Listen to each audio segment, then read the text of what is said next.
Question number 24 देखिए। 2 cos x minus 3 sin x। ये भी अच्छा सवाल है। 2 cos x minus 3 sin x upon 6 cos x 6 cos x plus plus 4 sin x 2 4 4 sin x into D. अच्छा question है ना। देखो कंफ्यूज करने के लिए इन्होंने क्या कर दिया नीचे का आप मान रहे हो, आपको ऊपर का नहीं मिल गया। बताओ,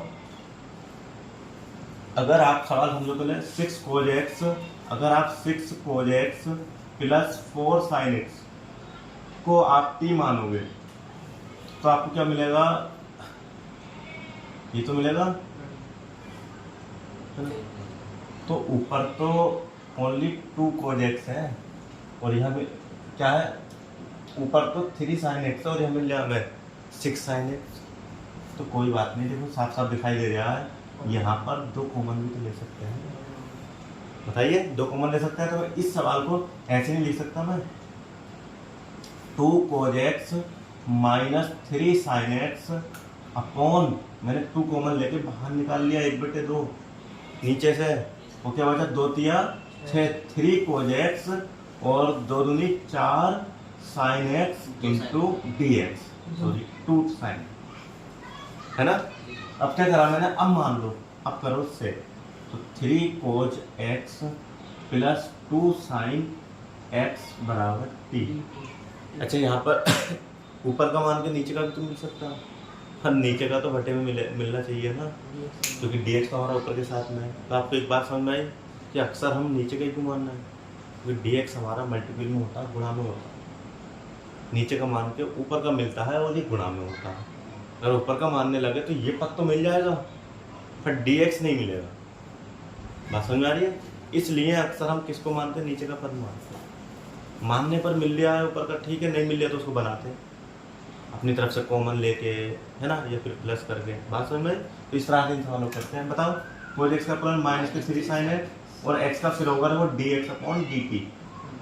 x का t के सापेक्ष चलना है, पहले पद का हुआ त्रिकोणमिति फंक्शन का प्लस 2 cos x और dx अपॉन dt, t के सापेक्ष वन अपलन हो गया। ठीक है, यहाँ से मैं इसको ऐसे नहीं लिख सकता, देखना 2 cos x minus 3 sin x into dx बराबर dt, है ना, बराबर dt। तो इसलिए I बराबर क्या हो गया मेरा? तो इसको मैं dt लिख सकता और इसको मैं क्या लिख सकता? ओनली t लिख सकता, और 1/2 मेरे बाहर था, है ना। और 1/t का समाकलन क्या होता? log t और प्लस का c। अब ये गलती मत करना, t को 1 लेगा माइनस पावर 1, घात में 1 जोड़ दिया, पूरी घात नीचे, -1 में 1 जोड़ोगे तो 0 हो गया ना। और किसी की पावर 0 होती और वो तो 0 हो गया, चलो किसी पावर 0 होती उसका 1 होता, लेकिन बटे में जो 0 जा रहा है वो तो अपरिभाषित हो गया ना। ठीक है, तो इसका समाकलन याद रखना, log t, और t का मान कितना था आपका? 3 cos x plus 2 sin x और प्लस का, बता समझ में आया, है ना। नेक्स्ट क्वेश्चन बोलिए 25। 1 upon cos square x integration 1 upon cos square x cos square x 1 minus tan square x की होल पावर होल पावर 2।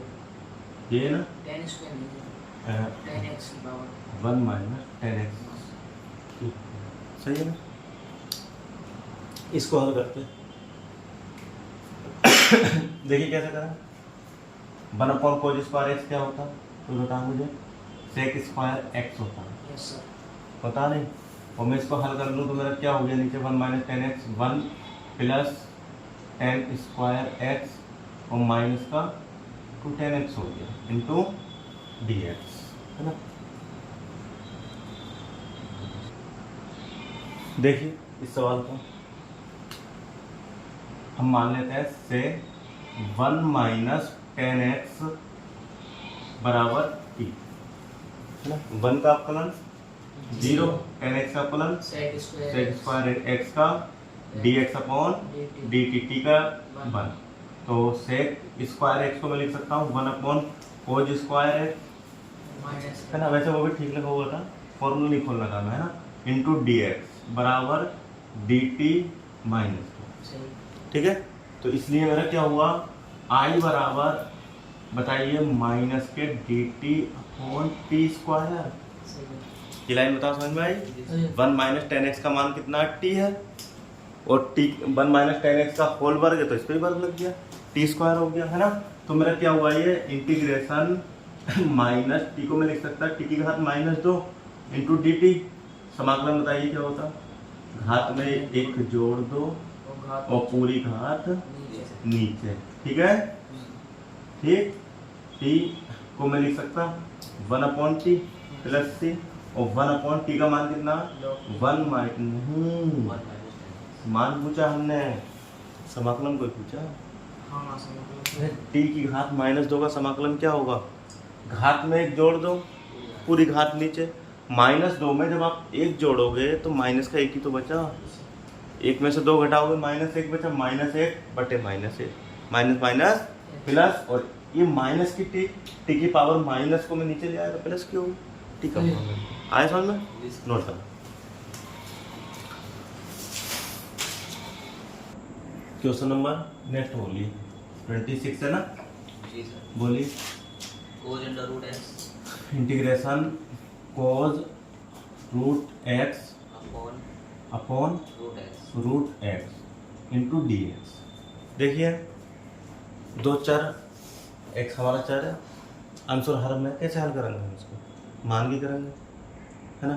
तो बताओ किसको माने, हम रूट एक्स को मान लेते हैं, वही हाफ पावर वाला। रूट एक्स को मैंने क्या माना, टी मान। रूट एक्स का फलन क्या होता 1/2 under root x into d x upon d t बराबर 1।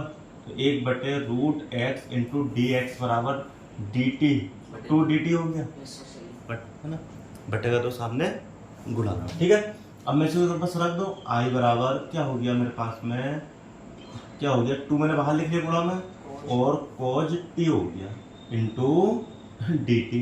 तो 2 cos t का समाकलन sin t और प्लस सी। बताओ आया समझ में, ठीक है। तो 2 sin t का मान कितना, अंडर रूट एक्स प्लस सी, cos t का माइनस sin t हो गया, है ना, नहीं प्लस sin t होता है, अवकलन होता है नहीं, बस यही तो है ना। हाँ साइन का होता, ये तो कंफ्यूजन रहते जब, ठीक है। अपना 27 और बोल दीजिए, under root sin 2x under root sine 2x cos 2x into cos 2x। हमारे पास ऑफ तरीका क्या था कि भाई वो लगा लो यू डॉट वी वाला समाकलन, पर कहाँ इतना लेंथी करेंगे, कुछ मान के हल कर लेते हैं। आगे चल के आपको ऐसे सवाल आएंगे कि वो मान के होंगे नहीं, तो फिर उसका भी इंतजाम देखेंगे, है ना। ये देखो मैं मान लूँ, किसको मानूँ बताओ, से साइन 2x को मान ले रहा हूँ ना भाई, मुझे हाफ पावर ही तो परेशान करेगी, तो ऐसे उसी पद को मानो जो हाफ में हो। ठीक माने साइन 2x का फलन क्या होता है माइनस के कोस 2x, और 2x का बटे में अपकलन 2 और x का dx अपॉन dt।